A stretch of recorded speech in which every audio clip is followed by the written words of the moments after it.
Assalamualaikum warahmatullahi wabarakatuh. Perkenalkan, nama saya Dina Indana Zulfa dengan nomor induk mahasiswa 8776240008. Saya berasal dari UPBJJ Bandar Lampung, Yogyakarta, Fakultas Keguruan dan Ilmu Pendidikan, jurusan Pendidikan Sekolah Dasar.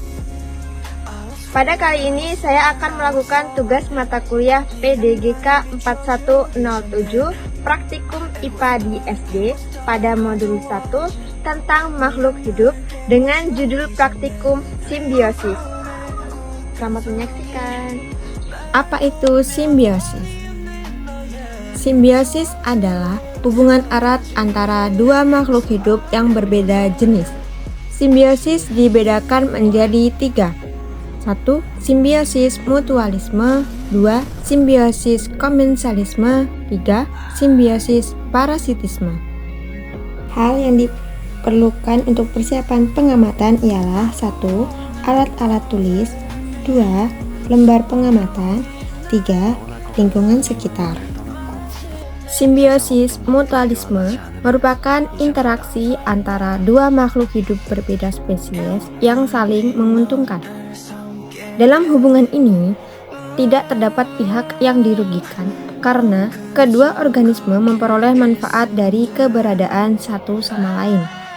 Berikut adalah contoh simbiosis mutualisme yang umum dijumpai di lingkungan sekitar. Bunga dengan kupu-kupu.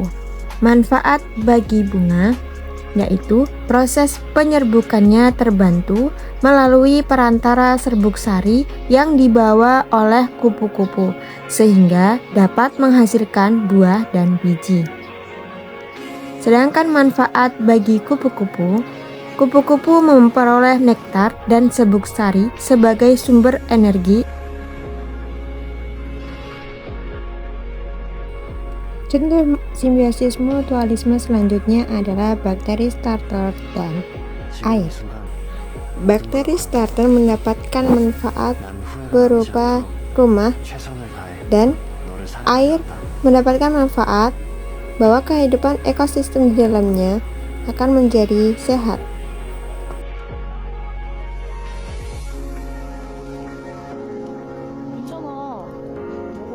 Salah satu contoh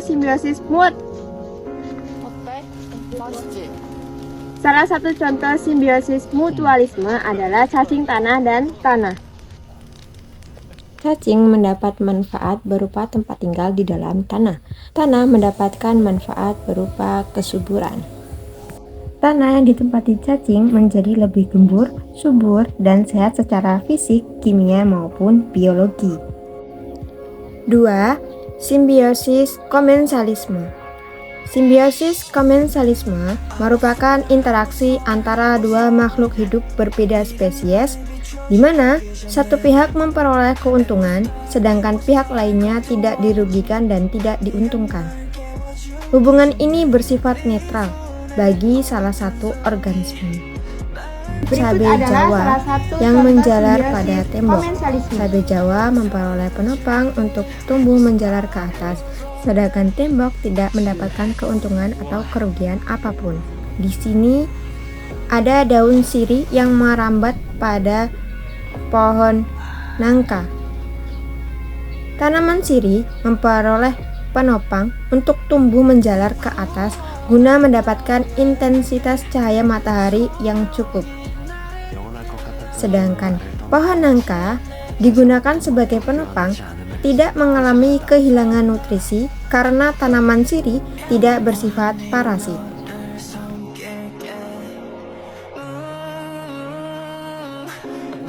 Salah satu contoh simbiosis komensalisme, lumut dan tembok.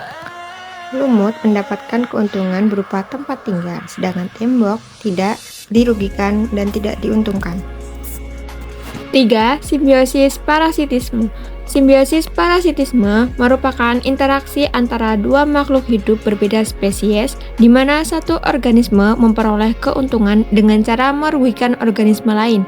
Dalam hubungan ini, salah satu organisme mengalami kerugian berupa gangguan fisiologis, kerusakan jaringan, atau kehilangan nutrisi. Berikut ini salah satu contoh simbiosis parasitisme ulat daun di daun pisang. Hubungan antara ulat dan daun pisang merupakan bentuk simbiosis parasitisme karena larva memperoleh nutrisi dan perlindungan dengan cara merusak jaringan daun inang, sehingga menimbulkan kerugian bagi tanaman pisang. Aktivitas makan larva menyebabkan daun berlubang, sobek, atau menggulung dan mengering. Contoh simbiosis parasitisme serangga dan daun jambu. Serangga mendapat keuntungan berupa tempat tinggal dan makanan gratis, sedangkan daun jambu dirugikan karena daunnya menjadi rusak, sehingga fotosintesisnya terganggu, pertumbuhan daun baru pun terhambat. Contoh simbiosis parasitisme kutu dan kucing. Kutu mendapatkan keuntungan dengan mengambil darah pada kucing, sedangkan kucing setelah diambil darahnya, dia merasakan gatal dan kesakitan.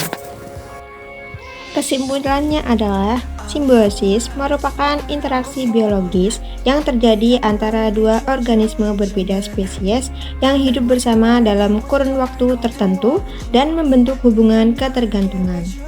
Ketiga tipe simbiosis tersebut merepresentasikan variasi strategi adaptasi dan koeksistensi antar organisme dalam suatu ekosistem.